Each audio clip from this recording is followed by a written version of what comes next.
네, 뒤에. 네, 미안합니다. 내일신문 김영선 여성 중에 두 번째. 네. 네, 저 내일신문 김영선 기자라고 합니다. 네. 그 지난 1년 참 누군지는 모릅니다. 지난 1년을 돌아보면 주요 성과로 코스피 8천 돌파를 꼽지 않을 수가 없는데요. 그 자본시장 활성화나 아니면 한국 시장에 대한 재평가가 이루어진 거에 대해서 좋은 평가가 있었던 것 같습니다. 그 8천선 돌파에 대한 어떤 그 자본시장 활성화에 대한 어떤 평가 말씀이 듣고 싶고요. 또 생각보다 속도가 빠르게 올라가다 보니까 좀 골이 깊지 않을까에 대한 걱정도 많은 것 같은데 이에 대한 대통령 생각은 어떠신지 궁금합니다. 네. 지금 제가 들어오면서 보니까 8천이 깨졌더군요. 8천이 깨졌으니까 대폭락이 왔다고 누가 얘기할 수도 있는데 2,700에 비하면 엄청 올라온 거죠. 원래 뭐 주식 시장은 진폭이 좀 크긴 하지만 진동이 있기 마련이죠. 맨날 올 수만은 없고 맨날 내릴 수만도 없습니다. 적정한 가격 균형점을 찾아가는 과정이죠. 끊임없이. 상황은 변하니까요. 제가 주가지수 5천 얘기한 건 한 2, 3년 지난 다음 정도를 제가 기대를 하고 자신이 있었는데 이게 지금 6개월 만에 이렇게 돼버렸어요. 그거는 신뢰 때문인 것 같습니다. 그러니까 이게 새로운 상황을 만든 게 아니고 비정상의 정상화 과정이었기 때문에 이 정상화 되는구나 라고 확신이 든 순간에 이걸 2, 3년 기다릴 이유가 없는 거죠. 정상을 찾아가는 마치 용수철처럼 우리나라 주식시장은 너무 과도하게 눌려 있었어요. 다 아는 것처럼 뭐 PBR이니 PER이니 이런 거 따질 것도 없이 자주에는 이상하게 너무 낮았어요. 한 잘해봐야 60% 정도 평가밖에 못 받았다. 잘해봐야. 그 예를 들면 이게 비교를 해봐도 지정학적 불안정, 예를 들면 전쟁이나 이런 위험성, 외교 군사 안보적 영역의 불안정 때문이라면 대만을 설명할 수가 없죠. 사실 대만이나 이쪽보다 한반도가 더 군사 안보적 측면에서는 더 불안하지 않나요?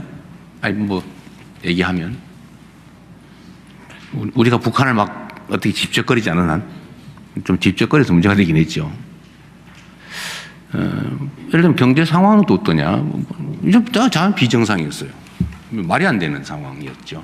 이거를 정상화한다면 뭐 어느 정도 갈까? 저는 반도체 특수 상황 뭐 이런 거 빼고 그냥 현재 상태에서만 정상화 조치를 통해서 5천을 넘길 수 있다고 봤어요. 그 신뢰를 회복하는 과정. 예를 들면 한반도의 지정학적인 불안정성을 완화하는 거, 국가의 산업 경제 정책을 분명하게 제시하는 거, 예측 가능하게 하는 거, 뭐 시장의 주가 조작이니 이런 거 못하게 만드는 거, 앞으로 하면 혼나는구나 라고 생각해서 지난 건 어쩔 수 없지만 앞으로는 최소한 못하게 하는 거. 예를 들면 뭐 회사의 기업 이익이 늘어나도 뒤로 소위 파이프 박아가지고 다 빼돌리고 뭐 이런 거 있잖아요. 파이프라인이라고 그러나? 뭐 그런 거 있어요. 이렇게 해왔으니까 또 뭐 예를 들면 이중 상장하고 그다음에 뭐 물적 분할해가 쏙 빼먹고 남의 암소의 송아지는 자기가 가져버리고 막 이런 거 있잖아요. 근데 이런 비정상적인 것만 정리해도 한 5천 될 거라고 봤죠. 한 5천 그 이상이 될 거다. 한 6, 7천은 될 수 있겠다. 근데 차마 그 말은 못하고 5천 소심하게 이렇게 얘기했던 거죠. 근데 거기에 이제 반도체 특수가 이제 생겨난 거죠. 더하기 해야죠. 그게 제가 보기엔 한 2, 3천 포인트까지는 되지 않을까, 그 몫이. 그러니까 대충 본대로 돼 가고 있어요. 근데 너무 빨리. 지금 너무 많이 올랐으니까 외환 시장에 영향도 이상하게 미치고 있어요. 주가가 오르는 게 외환 시장에 환율이 오르는 이유가 됐어요. 이상하죠? 원래 반대거든요. 너무 빨리 많이 오르다 보니까 비중이 너무 늘어나가지고 한국물은 예를 들면 몇 %만 가져라고 회사 내 지침이, 펀드 내 지침이 있는데 이게 이만큼 커져버렸어요. 뭐 두세 배 올라버렸어요. 특히 반도체 대형주 중심으로 가지고 있었다면 두세 배가 아니고 대여섯 배 올라버린 거죠. 비중이 2%인데 그게 갑자기 막 10% 돼버린 거예요. 그러면 조정을 해야죠.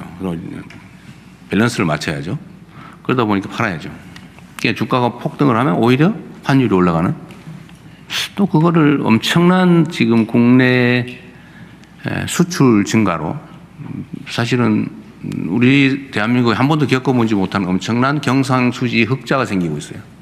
엄청납니다. 뭐 상상 이상이에요. 지금 이미 연간 경상 예측 수지를 넘어서 버렸어요. 그러니까 이런 대한민국 이전에는 겪지 못했던 새로운 상황까지 겹쳐서 주가는 생각보다 빨리 올라온 것 같습니다.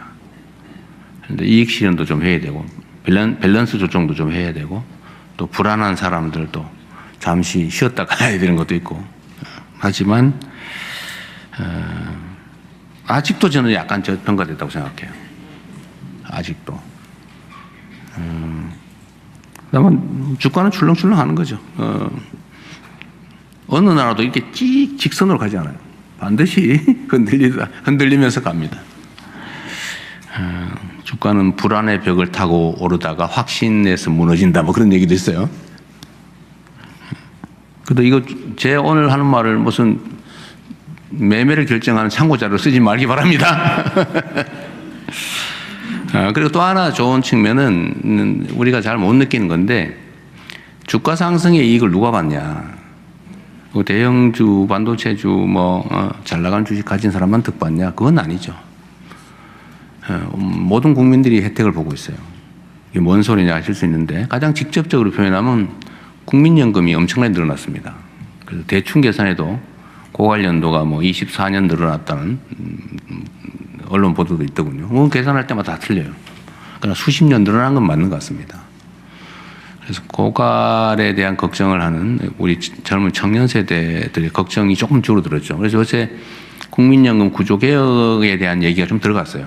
매우 다행스러운 거죠.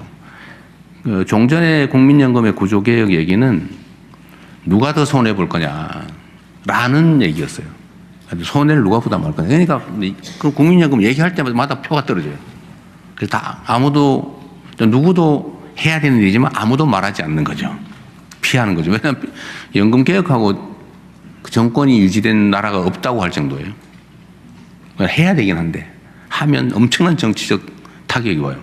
누가 손해를 보거든요. 누가 손해를 부담할 거냐. 근데 그 얘기를 우리가 상당 기간은 안 해도 되게 된 건 참 대한민국 전체를 위해서 바람직한 일이기도 하고 이재명 정권을 위해서도 매우 다행스러운 일이죠. 정말 어려운 의제였는데 국민연금의 평가 가액이 올라간 건 매우 다행스러운 일입니다. 정상화되어 가는 중이에요. 대한민국의 비정상의 정상화의 한 부분이다. 가장 극적인 부분이기도 하죠. 네. 또 한 분 다 했어요? 아니요, 지금 진행하십시오. 네, 저희가 뒤에 할 이야기가 굉장히 많이 제가 남았어요. 말이